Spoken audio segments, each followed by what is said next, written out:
it's my great pleasure to introduce panel 3.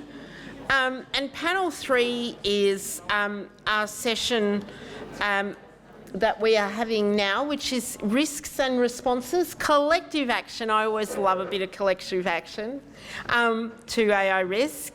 And we're really, really pleased to have Paola Galvez Callirgros, who is AI Ethics Manager from Globe Ethics as our moderator. And we're so delighted to have her here. We were totally honoured when she was able to come, and an all-star panel.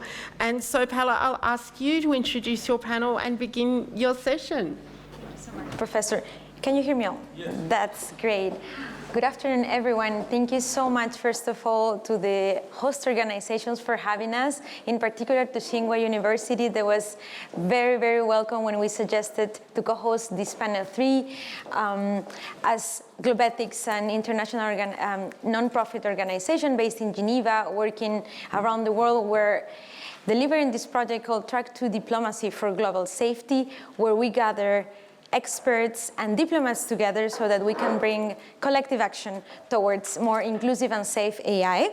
So we have 1 hour of, I hope, a very, very interesting discussion. I won't be long in my very short opening remarks. I just want to say that after this morning, and from what I've been hearing in these different events that we go on artificial intelligence, I think something that I hear often is whether we go to the horror or the hype side of artificial intelligence, right? I can hear people saying, I cannot be left behind. I need to start using AI. My organization is already thinking on how we're implementing AI. And there is this other group that are fearing on what AI is bringing, that it will replace some jobs, how it's impacting human knowledge and critical thinking. So it's horror and actually saying, I am not going to use it. But both sides are quite extremist. And today, we're trying to bring a third H to the conversation, and that's an H of hope. Hope for collective action, and to see how we can leverage the potential of artificial intelligence that is really a tool that can be leveraged for good. But and here I can speak, I'm a Peruvian, so I come from the global majority, and I can see as well that this so big potential can also be transformed into a tool that can really jeopardize the most vulnerable communities and our human rights. So we have a stellar panel. I'm very honored to be sharing panel with all of you. Let me introduce our panelists. To my left, we have Dr. Zena Assaad, Senior Lecturer of the School of Engineering at the Australian National University. Also, Tianhao Chen, Associate Professor of the School of Public Policy and Management of Tsinghua University. To my right is Ratna Malar Selvaratnam, Manager of Learning, Technologies and Innovation at Edith Cowan University, and Kate Seward, who we've already heard this morning, Director of Corporate External and Legal Affairs at Microsoft. So what we're going to do today, we're going to start with some opening remarks from our speakers here, and then we'll go directly to some Q&A, and please, if you have some reactions on what our panelists are saying, take notes, because we will be definitely opening the floor for Q&A with you. So to start, how about we start to the left with Dr. Zena Assaad. Please, the floor is yours. Thank you. Hi, everyone. So my name is Zena, and as Paula said, I'm actually an engineer. My background is in aerospace engineering, but I specifically work in system safety engineering for safety-critical systems. So that is specifically at the moment around autonomy and AI in military contexts. And I look at this from a very critical safety perspective. And from the work that I'm doing, one of the main safety concerns that we're seeing at the moment is the speed and scale of these technologies. We are seeing them being developed and disseminated at a speed and scale and a pace that we have not seen with other technologies. And this has created quite a number of safety concerns and considerations. One of the largest ones actually is the loss of integrity in testing and evaluation and verification and validation. So for safety critical systems, these are systems where when something goes wrong, it goes catastrophically wrong. And we usually have very high standards for the kinds of testing and evaluation that we do for these systems. But for AI systems in particular, we seem to be skipping this kind of rigorous step of testing and evaluation in pursuit of being able to develop them very fast and to distribute them even faster. And so from the work that I do, one of the issues with with this kind of speed and scale problem is that we are seeing a lapse in safety regulations. We are seeing a lapse in the safety concerns that we're able to capture. And we're also seeing a loss of integrity in the way that we do systems engineering and the way that we actually approach safety from these kinds of considerations. So this is what I was asked to speak on for my opening remarks, which is what is the major safety concern that I'm seeing? And this is really what we are seeing. We are seeing speed and scale at the expense of the integrity of safety. So that, from my perspective, is what that major concern is. But I'll probably leave it there. Thank you so much, Dr. Zena. Indeed, for these opening remarks, I asked our panelists if they could express, and there were some guiding questions. I said, what is one AI safety challenge that you're seeing? If you can point to concrete incident or near miss or system behavior that illustrates these risks. So now, please let's hear from Chen. Thank you, everyone. It is my great honor to be here. AI safety is a very important question, and it's also a large question. So I like to divide the AI safety into three different layers. The first layer is the safety of large language model. It's the challenge bring about by the large language model itself. Large language model is the first language model, so it may generate the sequence of language, sequence of image, the sequence of video. So in this part, the main challenge, in my opinion, is the misinformation and deepfake, and also the copyright. So how to deal with this challenge? I think that is quite simple. What we need to do is actually to have a law to impose the obligation of labeling and to assure the traceability. In short, we need to know who generates what. And this is the first layer. The second layer of AI safety is the large language model plus the tools, which make the agent, which means the large language model can act. And then it can bring the impact directly to the whole society and the physical world. So how to deal with this challenge? I think the focus of the regulation should be the collection between the large language model and the tools. We need to have the rules to decide what kind of tools the large language model can use. And this is the second layer. And the third layer, the last layer, is the future. Because we don't know what the AI may develop to what kind of capacity. Maybe the AGI, but frankly, there's no well accepted definition of AGI. What is AGI? And of course, the challenge of AGI may control all the human being. But it's not a very concrete challenge. We don't know what will happen. So my proposition about this, the third layer, is to maybe we need to lower the temperature of AGI challenge. So in short, I propose application-based approach governance, which means that we need to focus on the specific scenario and to watch what kind of application of AI in this specific scenario, and then we can narrow the challenge and find the right tools of regulation. That's my sharing. Thank you. Thank you.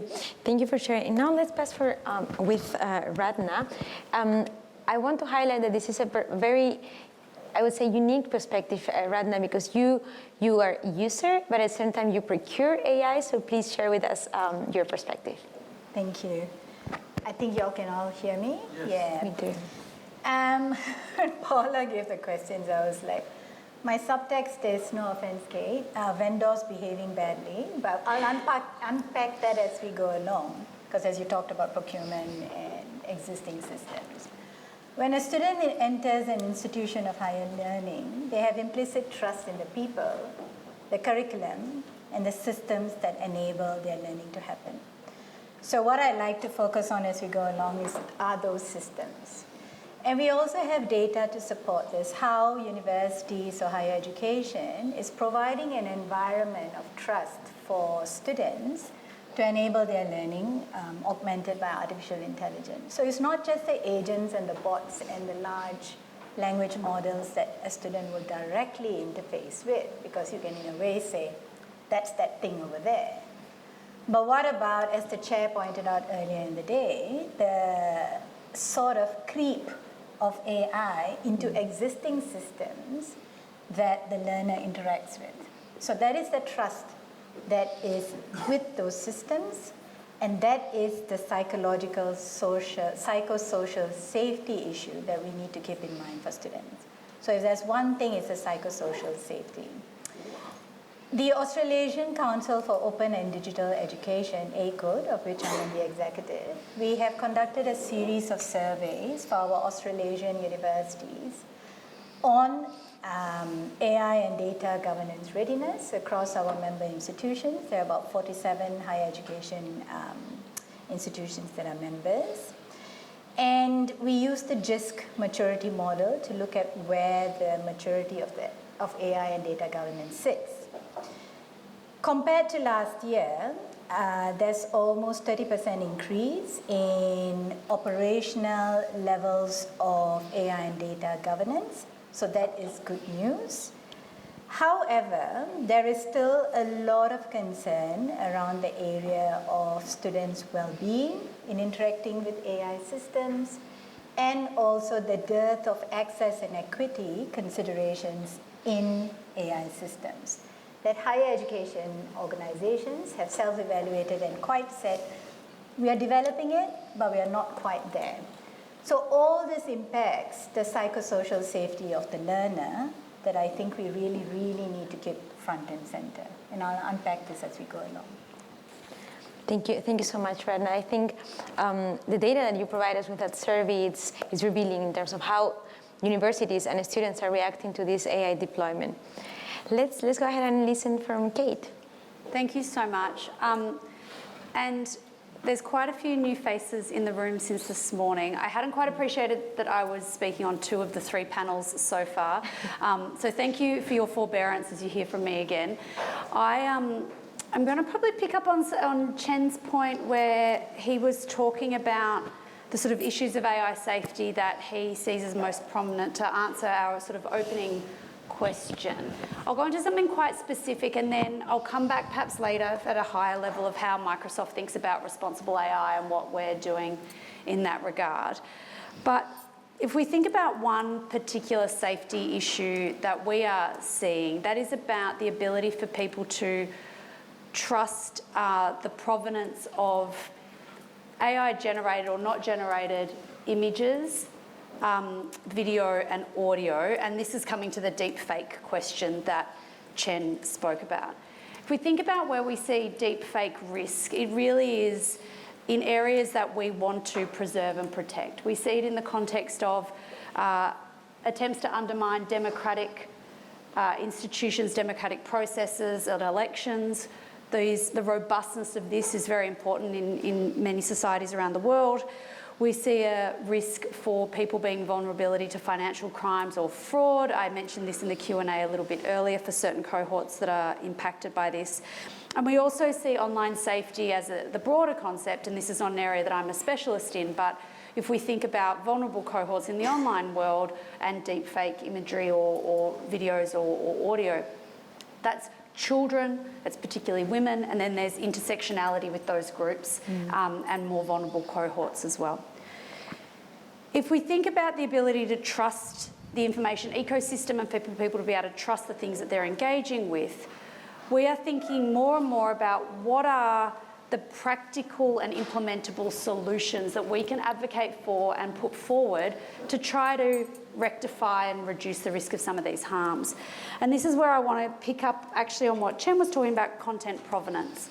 Now, when we're talking about content provenance, this is the ability to attach verifiable, tamper-evident information about the origin of digital content, and this can help us strengthen trust. Now, what we know is that the technical solutions currently for those categories of data or digital media that I just spoke about, particularly audio, video and image, are more sophisticated at this stage than what exists for text. So at the moment, Microsoft is advocating for a technical solution that applies to those types of media. We don't think the technical solution to apply to text-based or text-generated media is robust enough yet for us to put that forward as an option. The advantage of content provenance is there's a multitude of advantages, and I'll just hit them at a high level. It doesn't attest to the truth of the content, it just attests to whether or not it's been tampered with, altered, or AI generated. If we think about the debates, particularly in the United States at the moment, if we had it here not that long ago about the attempts to introduce dis and misinformation laws, attributing veracity, contesting truth, it's a really fraught space. This is not purporting to do that, and it leaves open that room for freedom of expression. It doesn't limit creativity or expression, and it doesn't impede user experience as well, which, you know, for the end user, it's an important factor. So what we're seeing is that an international standard, particularly the C2PA is the organisation that we're a member of, creates a platform for this sort of content provenance that we think goes a really long way actually to starting to approach in a focused and targeted way a particularly critical safety issue, and it's something that we can do something about now. So I've gone very narrow. I'm happy to go out broad, but that was just what I wanted to highlight as one of the safety issues that we're seeing at the moment. Thank you so much. And in fact, I wanted to start with this question because, and this has been discussed this morning, right? When we think about safety and how artificial intelligence is impacting our societies worldwide, like no society is exempted from this. Normally, I hear these concerns, right? As Zena was saying, loss of integrity, maybe this speed from skipping testing or misinformation, deepfakes. But I don't often hear the existential risks. That it may happen, maybe. Professor Stuart Russell mentioned this morning that a researcher from OpenAI said 60% probabilities, right? The probability is there, but in fact, and what is happening now, and why, for instance, the United Nations have reached to an agreement to implement the Global Digital Compact, and working together to implement also the UNESCO recommendation on the ethics of AI, the Hiroshima AI process that is now being implemented with companies such as Microsoft reporting. And this panel is to start thinking about collective action because no single organization or member state can tackle with this alone. So having these very diverse profiles at the panel, now let's go into actions and what we can do. I think it was very, very interesting when you mentioned what you mentioned, Zena, in terms of some labs in safety regulations. So if we can double click on what you shared with us, and from your research and the work that you're doing, how do you think we can start acting?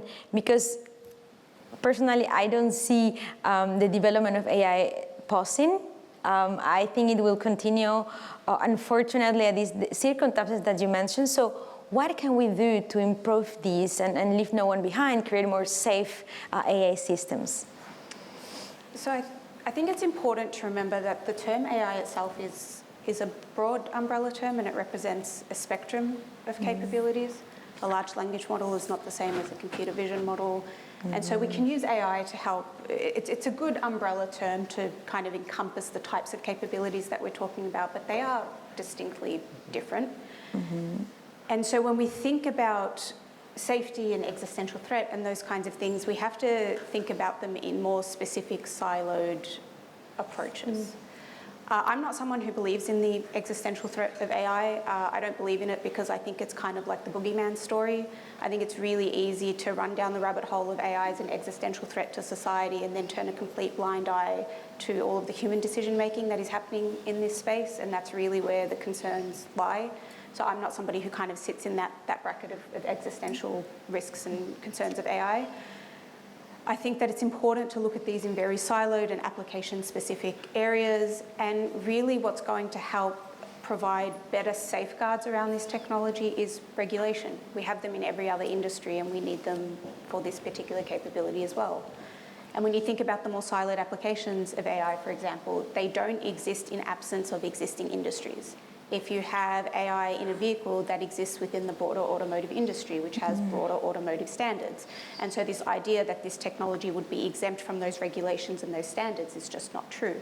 And so it's important to remember that these technologies are existing within broader infrastructures and broader ecosystems that have standards and that have regulations. The issue and the key critical point is that those standards and regulations have gaps that don't address this particular technology because we haven't seen this kind of capability in those kinds of applications before.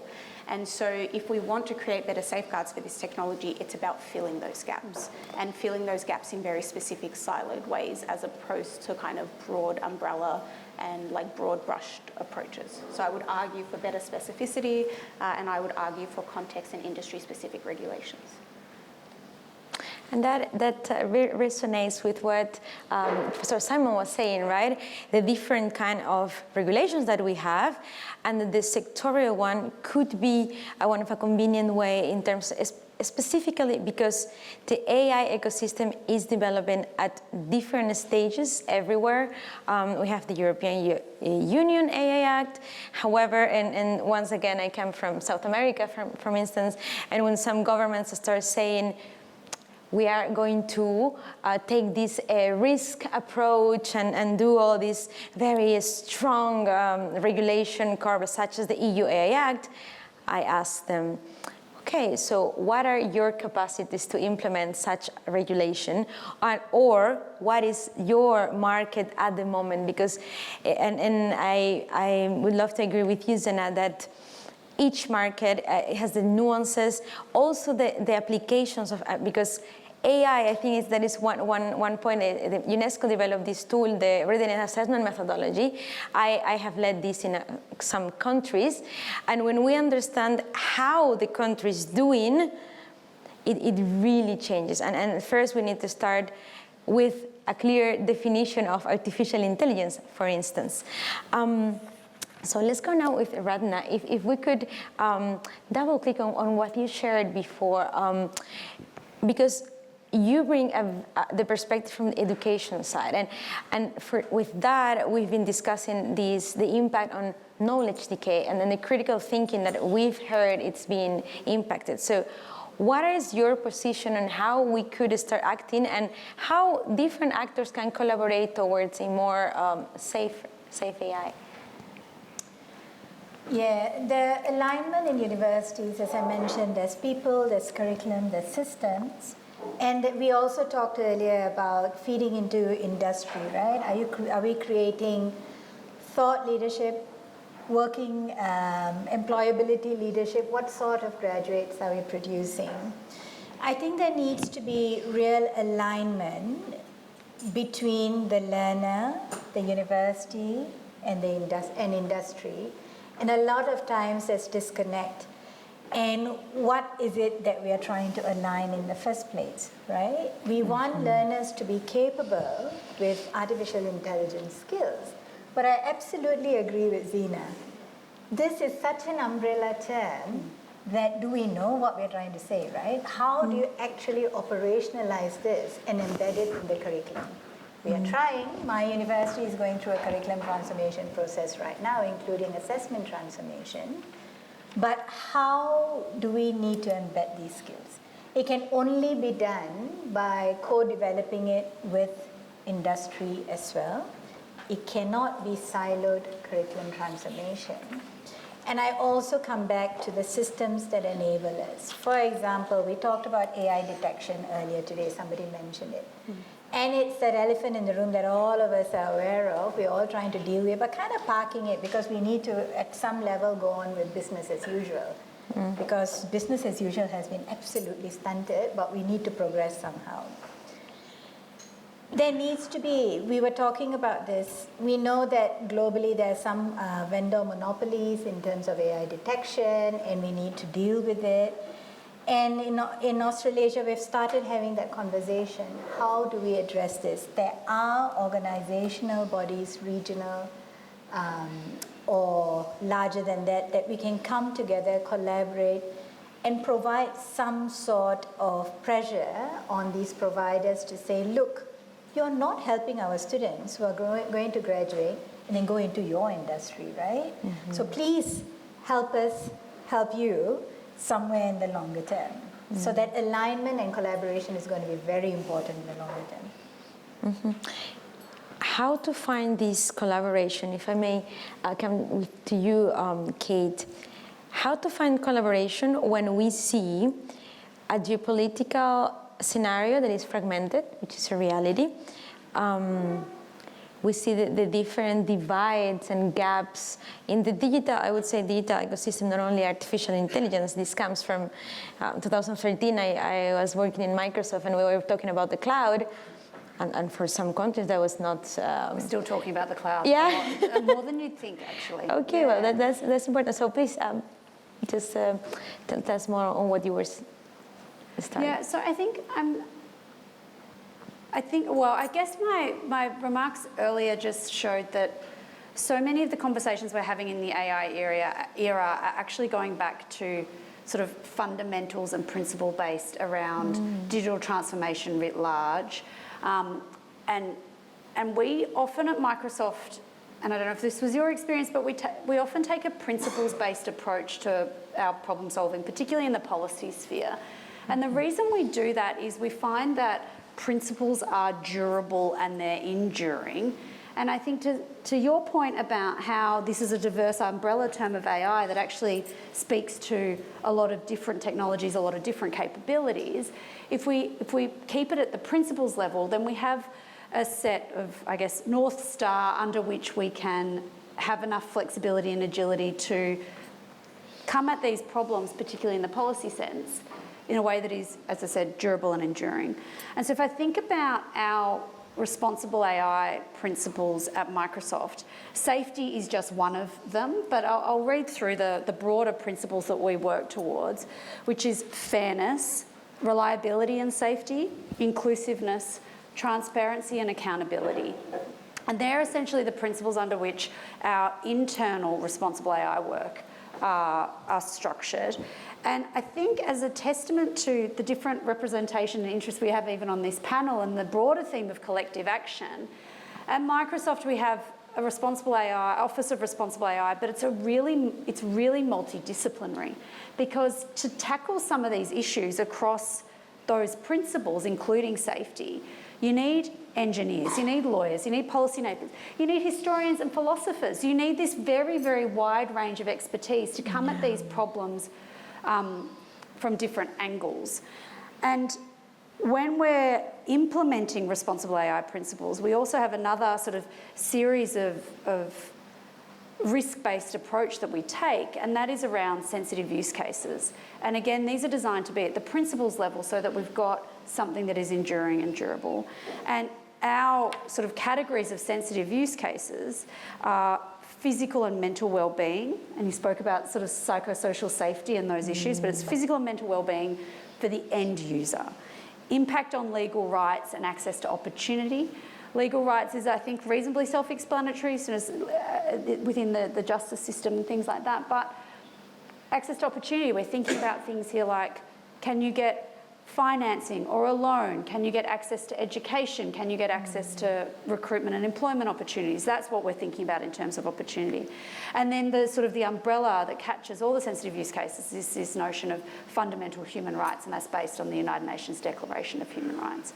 And so when we're coming at a risk-based approach, we're looking at the individual impact, we're looking at those responsible AI principles, and then have extra thresholds of assessment that we run if we deem a potential use case, a customer application of an AI solution that we develop and sell, to go through an extra layer of sensitive use case rigor and management before we're willing to enable that technology to be used for that purpose by that customer. Thank you, Kate.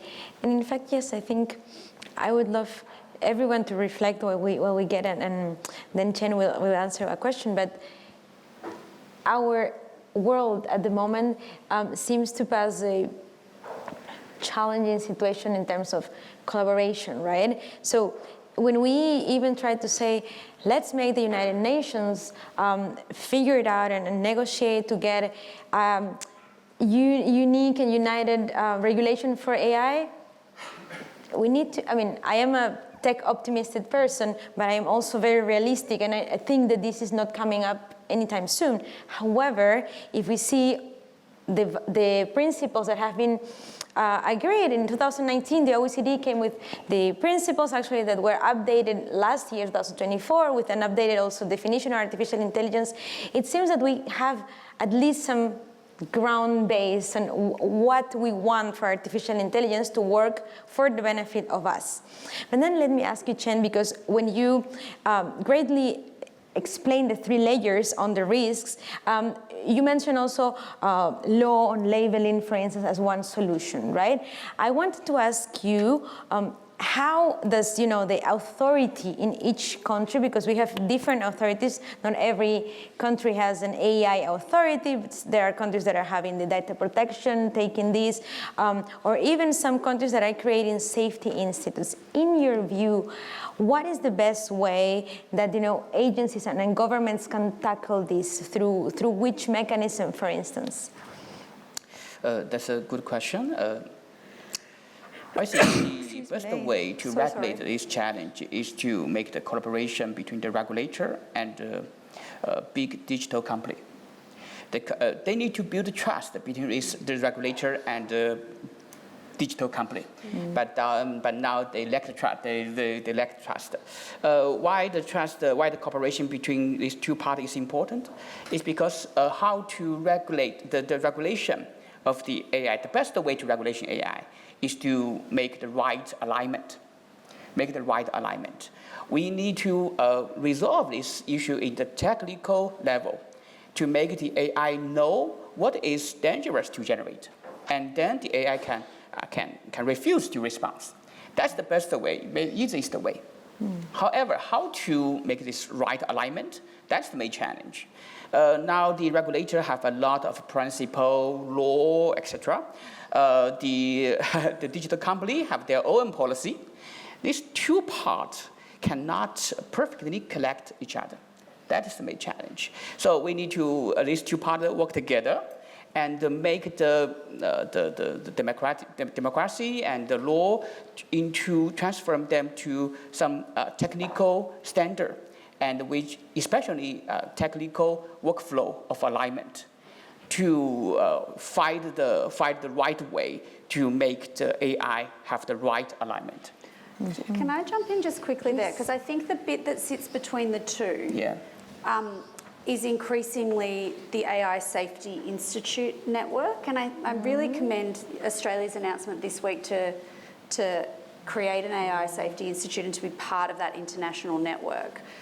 I think that, yes, you're right, that there is a lack of trust. It is also really hard to have full transparency and cooperation between a company and a regulator because of the regulatory power that they have. There's, of course, going to create mistrust. What we also see, however, though, is that there's expertise. It's not just a lack of trust, there's expertise is increasingly held in the companies or in the private sector and in academia, and not necessarily sitting within the regulators. And to your earlier point, there's now regulators across the spectrum. You might have a regulator who's doing, I don't know, consumer safety based on vehicles that now needs to be an expert in AI, where there's a dearth of expertise.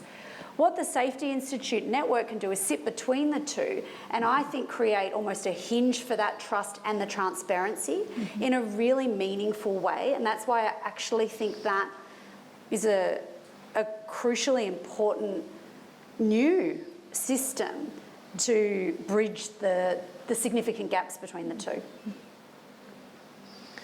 Yeah, and if I may jump in as well on that side, because at the moment I've seen this community of AI safety institutes coming from most developed countries and powerful countries, right?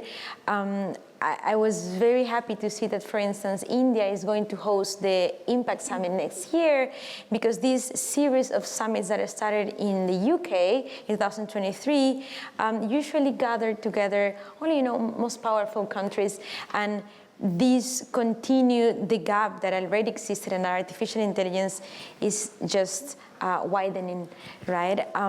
So we're going to open the floor in 5 minutes after one question I would love to share with the panel and to see who wants to answer, but please get ready. I hope we can get into an interesting exchange with all of you as well.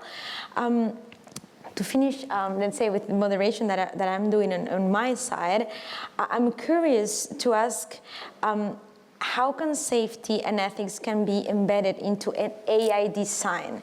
Like we've been discussing, and we've heard the privacy by design, and now we're going into the ethics by design on artificial intelligence.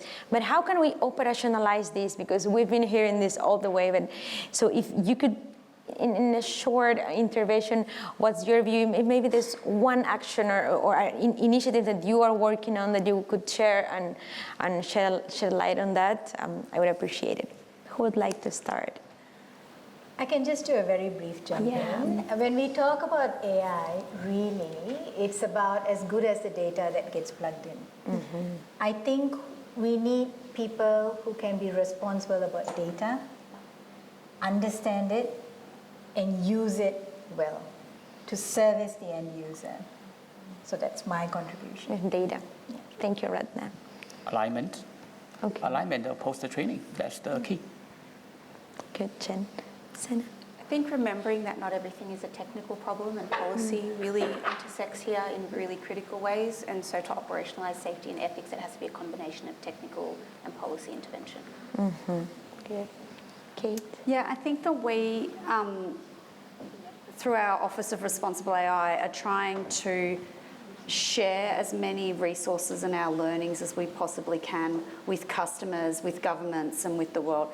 One thing I would point to, and I won't go into it deeply, but Microsoft releases now an annual or even twice a year AI transparency report, which really goes into depth into our approach. And so I think that's probably the best example I can give of how we're going about this. That's right. Thank you.